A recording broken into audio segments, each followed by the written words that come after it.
નમસ્કાર દર્શક મિત્રો, ફોકલ પોઈન્ટ બાય અજય ઉમટમાં આજે આપણે વાત કરીશું કે દુનિયાની સૌથી મોટી ચોથી આર્ટિફિશિયલ ઇન્ટેલિજન્સની વૈશ્વિક પરિષદ જ્યારે ભારત યોજી રહ્યું છે ત્યારે કરવા ગયા કંસાર અને થઈ ગઈ થૂલી જેવો ઘાટ શા માટે થયો? સોનાની થાળીમાં લોઢાની મેઘ એક ગલગોટિયા યુનિવર્સિટીએ આખી કોન્ફરન્સને ગોટે ચડાવી. એટલું જ નહીં, હું કહું તો ભારતની ઇજ્જત આંતરરાષ્ટ્રીય ફોરમમાં મિટ્ટીમાં મિલાવી દીધી. અને આવા બે જવાબદાર લોકોને કારણે આજે દુનિયાભરમાં સોશિયલ મીડિયામાં ખાસ કરીને જે ટાર્ગેટ ઓડિયન્સ છે આર્ટિફિશિયલ ઇન્ટેલિજન્સમાં, એમાં ભારત જે છે એ ઠેર ઠેર ટ્રોલ થઈ રહ્યું છે. અને એવું કહેવાય રહ્યું છે કે ભારતમાં ઇનોવેશનના માટે ચાઇનીઝ માલ વેચાઈ રહ્યો છે. આ તમામ વિવાદ શું છે એની ચર્ચા આજે આપણે કરીશું ફોકલ પોઈન્ટમાં. અને આ કોન્ફરન્સનું મહત્વ શું છે? તમે નવાઈ પામશો કે બ્રિટનમાં 2023માં સૌથી પહેલાં આર્ટિફિશિયલ ઇન્ટેલિજન્સની કોન્ફરન્સ યોજાઈ હતી. અને ત્યારે આર્ટિફિશિયલ ઇન્ટેલિજન્સથી માનવજાતને શું ખતરો હોઈ શકે એના પર ચર્ચા થઈ હતી. ત્યારબાદ 2024માં આ વૈશ્વિક પરિષદ સાઉથ કોરિયામાં યોજાઈ હતી. અને એમાં આર્ટિફિશિયલ ઇન્ટેલિજન્સથી ઇનોવેશન્સ એટલે કે નાવીન્યતા કઈ રીતે આવી શકે એના માટે ચર્ચા થતી હતી.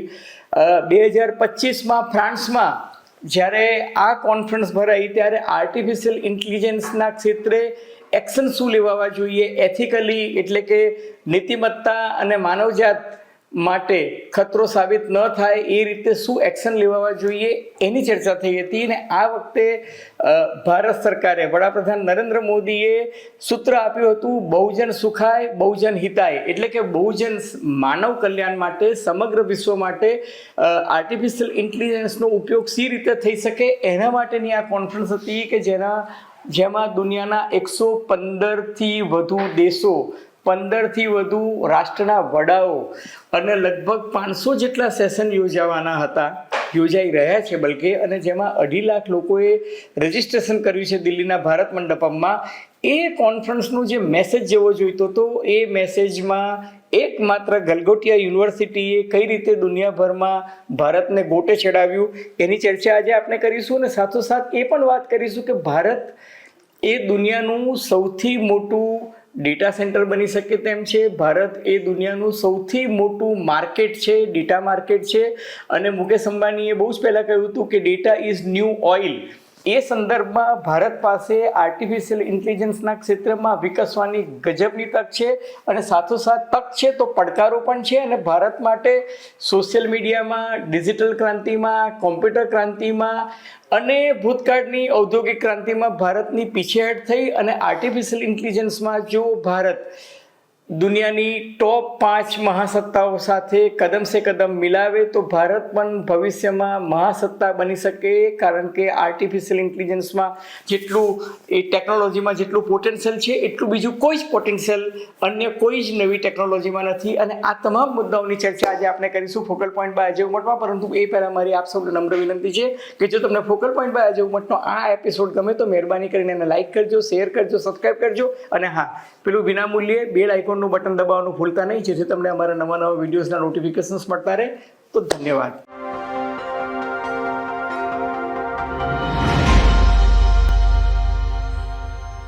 મિત્રો, ભારત માટે જ નહીં, દુનિયાના કોઈ પણ દેશ માટે આર્ટિફિશિયલ ઇન્ટેલિજન્સ ટેકનોલોજીનું મહત્વ એટલા માટે છે કે તમે આ ટેકનોલોજીને અવગણી શકશો નહીં.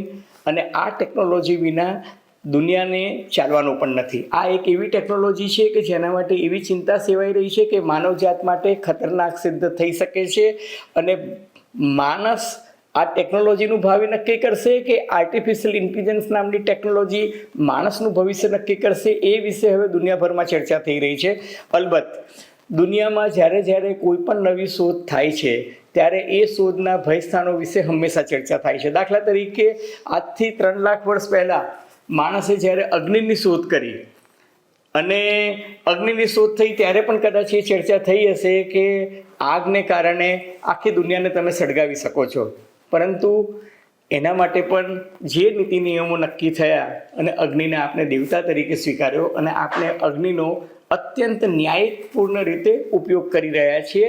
એટલે તમે અગ્નિને કારણે માનવજાતની જે ક્રાંતિ થઈ અથવા તો ઉત્ક્રાંતિમાં એક મહત્વની સીડી અગ્નિની શોધ થઈ. એ અગ્નિની શોધ પછી જ્યારે પૈડાની શોધ થઈ ત્યારે પૈડાને કારણે પણ તમે જુઓ ચક્ર આવ્યું, પૈડું આવ્યું, એને કારણે માનવ જે છે એને ગતિ મળી. અને એ ટેકનોલોજી વખતે પણ એ સવાલ ઉદ્ભવ થતા હતા કે ભાઈ ગાડું જે છે એ ખેતરમાંથી બજાર સુધી અનાજ પહોંચાડે છે, તો એ જ રીતે એ જ ગાડાનો ઉપયોગ જે છે એ શસ્ત્રો માટે પણ થઈ રહ્યો છે અને એ જ ગાડાનો ઉપયોગ જે છે યુદ્ધો લડવા માટે પણ થઈ રહ્યો છે. ત્યારબાદ તમે પ્રિન્ટિંગ ટેકનોલોજી જુઓ કે પછી ઔદ્યોગિક ક્રાંતિ જુઓ કે તમે ડિજિટલ ક્રાંતિ જુઓ, કોમ્પ્યુટર ક્રાંતિ જુઓ કે સોશિયલ મીડિયાની ક્રાંતિ જુઓ, દરેક વખતે ચર્ચાને અવકાશ હોય છે. પરંતુ આર્ટિફિશિયલ ઇન્ટેલિજન્સથી જેટલો દુનિયાભરમાં એક હાવ ઊભો થયો છે, એ હાવ એટલા માટે ઊભો થયો છે કે આર્ટિફિશિયલ ઇન્ટેલિજન્સ જે છે એના કારણે એક મશીન જે ડેવલપ થયું છે, એ મશીન લર્નિંગ પણ છે. એ માત્ર આર્ટિફિશિયલ ઇન્ટેલિજન્સ નથી, આર્ટિફિશિયલ ઇન્ટેલિજન્સ અને મશીન લર્નિંગ છે. અને એ મશીન લર્નિંગને કારણે એ માત્ર દાખલા તરીકે રોબો જ્યારે માણસે બનાવ્યો ત્યારે રોબોને તમે જેટલી સૂચના આપો છો એ સૂચના પ્રમાણે જ કામ કરે છે. પરંતુ આર્ટિફિશિયલ ઇન્ટેલિજન્સની વિશેષતા એ છે કે એ મશીન જે છે એ લર્નિંગ પણ કરે છે. એટલે એ ન્યુક્લિયર બોમ્બ પણ બનાવી શકે છે, એ માનવજાતનો સંહાર પણ કરી શકે છે, એ ક્લાઇમેટ ચેન્જ પણ કરી શકે છે. એની ક્ષમતા ઘણી બધી છે. એટલે એના પર લગામ કઈ રીતને લાગી શકે એના માટેની ચર્ચા જે છે એ થઈ રહી છે. અને એટલા જ માટે ભારતે જે થીમ આપી હતી એ થીમ હતી જેના પર અત્યારે ચર્ચા ચાલી રહી છે. 20-21 તારીખ ફેબ્રુઆરી સુધી એ ચર્ચા ચાલવાની છે કે બહુજન હિતાય બહુજન સુખાય આ ટેકનોલોજીનો કઈ રીતે ઉપયોગ થઈ શકે. હવે ભારત માટે આ ટેકનોલોજી કેમ મહત્વની છે, હું તમને કેટલાક આંકડા આપું. દાખલા તરીકે ચેટ જીપીટી, અમેરિકા પછી ચેટ જીપીટીનો સૌથી વધુ વપરાશ એટલે કે સક્રિય વપરાશકર્તા કહો અથવા તો એક્ટિવ યુઝર્સ કહો 10 કરોડથી વધારે માત્ર ને માત્ર ભારતમાં છે. એટલે ચીન જે દુનિયાનું ભારત કરતાં બલકે ભારત જેટલું સમકક્ષ વસ્તી ધરાવતો એક દેશ છે, એ ચીનમાં પણ ચેટ જીપીટીનો એટલો ઉપયોગ નથી થતો જેટલો ઉપયોગ ભારતમાં થઈ રહ્યો છે.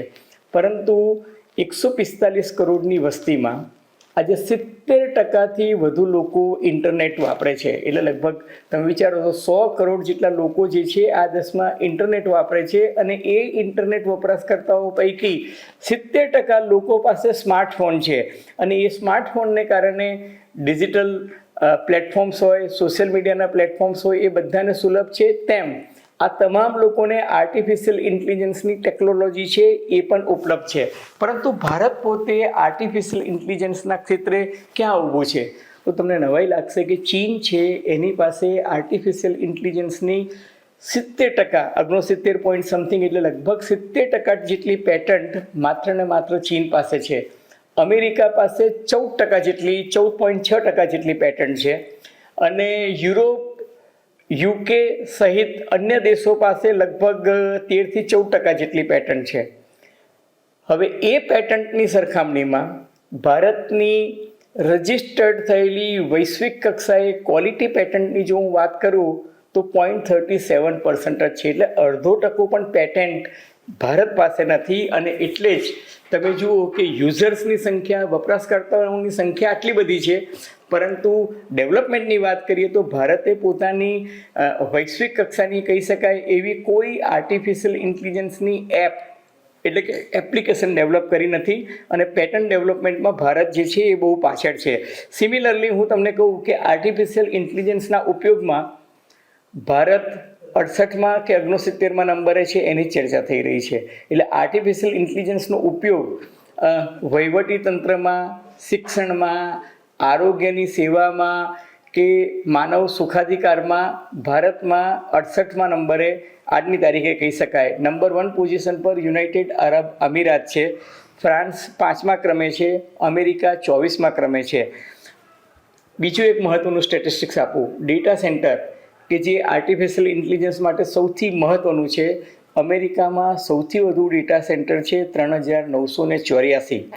ત્યારબાદ બ્રિટન એટલે કે યુકે પાસે 506 છે, જર્મની પાસે 477 છે, ચીન પાસે 368 છે, જ્યારે ભારત પાસે 278 છે. એટલે જ તમને જો યાદ હોય તો નિર્મલા સીતારામને તાજેતરમાં જ ભારતના બજેટમાં ડેટા સેન્ટરના ડેવલપમેન્ટ માટે 2047 સુધી ટેક્સ હોલિડે આપ્યો છે, કારણ કે ભારત ઈચ્છે છે કે આપણે વધુને વધુ ડેટા સેન્ટર ડેવલપ કરીએ તો જ ભારતનો ડેટા ભારતમાં રહે અને એમાંથી ભારત કમાઈ શકે, કારણ કે ભવિષ્યમાં ડેટામાંથી કમાણી જે છે એ મહત્તમ થઈ શકશે. અચ્છા, એથી પણ આગળ આર્ટિફિશિયલ ઇન્ટેલિજન્સ રિલેટેડ એપ્લિકેશન જે છે એનું ડાઉનલોડનું પ્રમાણ તમે જુઓ તો 16%, એટલે કે વિચારો કે દુનિયાના 175 દેશોમાં જ્યાં એક્ટિવલી આર્ટિફિશિયલ ઇન્ટેલિજન્સનો ઉપયોગ થાય છે એમાં 16% એપ્લિકેશન ભારતમાં ડાઉનલોડ થાય છે, પરંતુ વૈશ્વિક સ્તરે ટોપ 10 આર્ટિફિશિયલ ઇન્ટેલિજન્સની કંપનીઝ જે છે, દાખલા તરીકે હું તમને કહું, ગૂગલ છે, માઇક્રોસોફ્ટ છે, એનવીડિયા છે, એપલ છે, એમેઝોન છે કે મેટા કે જે ફેસબુક અને વોટ્સએપ ચલાવે છે, એ કક્ષાની કંપનીઓમાં ભારત ટોપ 10માં ક્યાંય દેખાતું નથી. કહેવાનું તાત્પર્ય એ છે કે ભારતે હજુ ઘણી લાંબી મજલ આર્ટિફિશિયલ ઇન્ટેલિજન્સમાં કાપવાની છે.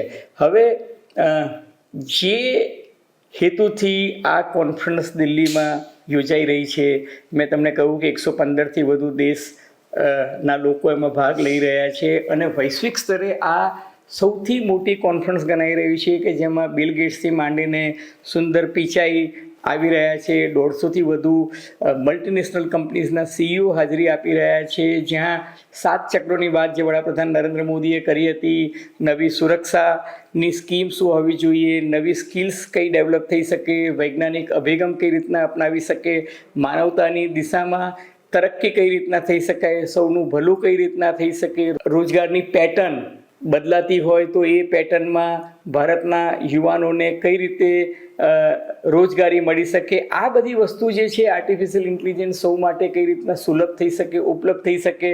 અને ડિજિટલ યુગમાં આર્ટિફિશિયલ ઇન્ટેલિજન્સને કારણે લાખો નોકરીઓ જવાનો ભય છે, તો નવી નોકરીઓ અથવા તો નવી રોજગારીની તકો કઈ રીતે સર્જાશે એના વિશે જે અવઢવનો માહોલ છે અથવા તો અસ્પષ્ટતા છે એનો ખુલાસો આ શિખર પરિષદમાં થશે. એ અંગેની ચર્ચા થશે અને એ અંગેની ચર્ચા જે છે એ સોશિયલ મીડિયામાં અને પ્રસાર માધ્યમોમાં આવશે, એની વાત ચાલતી હતી. અને અલ્ગોરિધમ જે છે એ માનવ ઇતિહાસની સૌથી મોટી ક્રાંતિ છે આર્ટિફિશિયલ ઇન્ટેલિજન્સના એક પરિપાક રૂપે.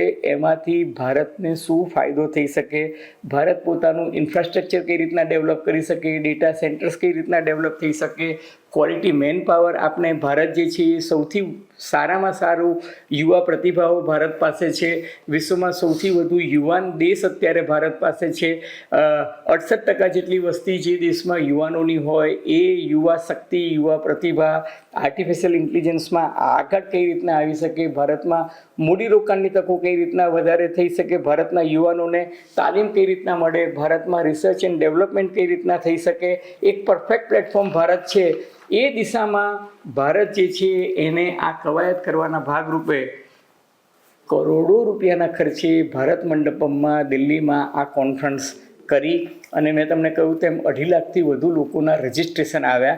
એ એક બહુ જ મોટી સિદ્ધિ કહેવાય. પરંતુ પેલું કહે છે ને કે સોનાની થાળીમાં લોઢાની મેખ આવી જાય એમ કરવા ગયા કંસાર અને થઈ ગઈ થૂલી, એવો ઘાટ એક સંસ્થા કહું કે એક યુનિવર્સિટીની બેવકૂફીને કારણે થયો. અને આ ગલગોટિયા યુનિવર્સિટીએ જે મોટો કાંડ કર્યો અને આખી કોન્ફરન્સને ગોટે ચડાવ્યું, તો એને શું કર્યું, એણે દરેક યુનિવર્સિટીને પણ જે લોકો ભાગ લેવા ઈચ્છુક હતા એમને એક સ્ટોલ ફાળવવામાં આવ્યો હતો. તો ગલગોટિયા યુનિવર્સિટીએ એક ડોગ આર્ટિફિશિયલ ઇન્ટેલિજન્સથી અમે ડોગ બનાવ્યો છે અને એમણે એવો દાવો કર્યો કે અમારી યુનિવર્સિટીમાં અમે આર્ટિફિશિયલ ઇન્ટેલિજન્સમાં 350 કરોડ રૂપિયાનું ઇન્વેસ્ટમેન્ટ કર્યું છે અને અમે આ એક રોબોટિક્સ ડોગ ડેવલપ કર્યો છે. એમ કરીને એમને રોબોટિક્સ ડોગનું નિદર્શન કર્યું, એને ડેમોન્સ્ટ્રેટ કર્યો અને એટલા બધા લોકો પ્રભાવિત થયા કે લોકોએ એ ડોગ સાથે, ડોગે જે કરતબો કરી, કવાયતો કરી, એની સાથે લોકોએ સેલ્ફી પડાવી, ફોટા પડાવ્યા, પોતપોતાના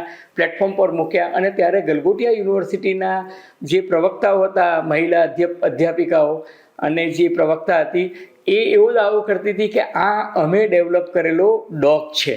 અને એને કારણે ઘણા બધા મીડિયાના જે મિત્રો હતા, દૂરદર્શનથી માંડીને ઘણી બધી ચેનલોએ એ અધ્યાપિકાઓનો અને પ્રવક્તાઓનો, મહિલા પ્રવક્તાઓનો ઇન્ટરવ્યૂ લીધો, અને એ ઇન્ટરવ્યૂ જ્યારે સોશિયલ મીડિયામાં વાયરલ થયો તો ટ્વિટર પર કોઈકે લખ્યું કે અરે ભાઈ, આ તમે જે પ્રોડક્ટ બતાવી રહ્યા છો એ તો ચાઇનીઝ કંપનીની પ્રોડક્ટ છે, અને આ ચાઇનીઝ કંપનીની પ્રોડક્ટ જે છે એ લોકોએ કંપનીના નામ સાથે ટ્વિટર પર, ગ્રોક પર, સોશિયલ મીડિયાના બીજા પ્લેટફોર્મ પર મૂકીને કહ્યું કે આ તો ચાઇનીઝ કંપનીની પ્રોડક્ટ છે, અને ચાઇનીઝ કંપનીની આ પ્રોડક્ટ $2800 એટલે કે લગભગ 2.5 લાખ રૂપિયામાં તમે એમેઝોન પર ઓર્ડર કરો તો બીજા દિવસે તમને મળી પણ જાય છે. આમાં આ ગલગોટિયા યુનિવર્સિટી બધાને ગલગોટાની માફક ગોટા ખવડાવે છે, પરંતુ વાસ્તવમાં એ આર્ટિફિશિયલ ઇન્ટેલિજન્સના નામે પોતે ઇનોવેશન કર્યું છે એ વાત તદ્દન ખોટી છે, અને ચાઇનીઝ માલ જે છે એ પોતાના નામે ચડાવી રહ્યું છે.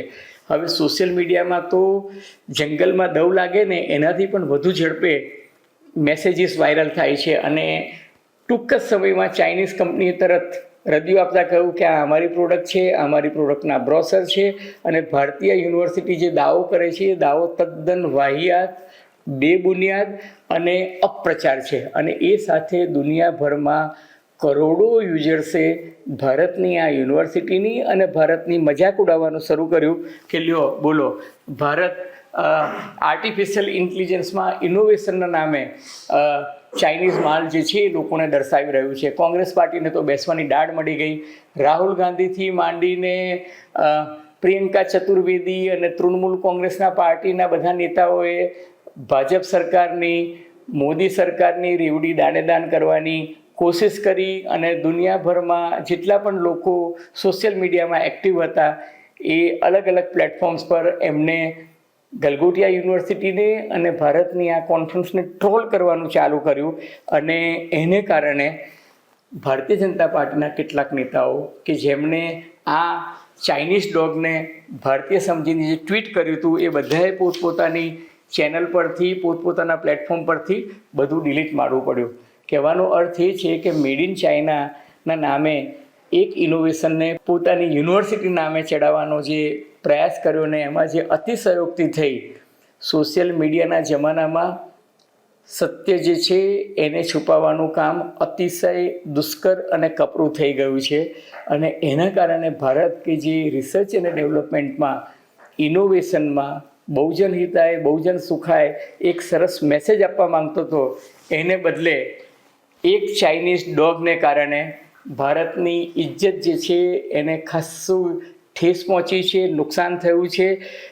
અલબત્ત કેન્દ્રીય મંત્રી અશ્વિની વૈષ્ણવે તાત્કાલિક પગલાં ભરીને આ કોન્ફરન્સમાં બીજા પણ ઘણા બધા ઇસ્યુઝ થયા, અવ્યવસ્થાના પ્રશ્નો હતા, સુરક્ષાના પ્રશ્નો હતા, વીવીઆઈપી મુવમેન્ટને કારણે લાખો લોકોને તકલીફ પડી, લાઇનમાં 3-3 કલાક સુધી ઊભા રહેવું પડ્યું. આ બધી જ જે ઘટના બની, અવ્યવસ્થા સર્જાઈ વૈશ્વિક કક્ષાની આ કોન્ફરન્સમાં, એના માટે અશ્વિની વૈષ્ણવે માફી માંગી અને એમણે કહ્યું કે હકીકતમાં અમે ઘણા બધા સારા પ્રયાસો કર્યા, ઘણી બધી સારી વસ્તુઓ આ કોન્ફરન્સમાં કરવાની કોશિશ કરી, પણ આ ગલગોટિયા યુનિવર્સિટીને કારણે જે થયું એને કારણે તાત્કાલિક એ યુનિવર્સિટીને પેવેલિયન ખાલી કરી અને એની હકાલપટ્ટી કરવામાં આવી.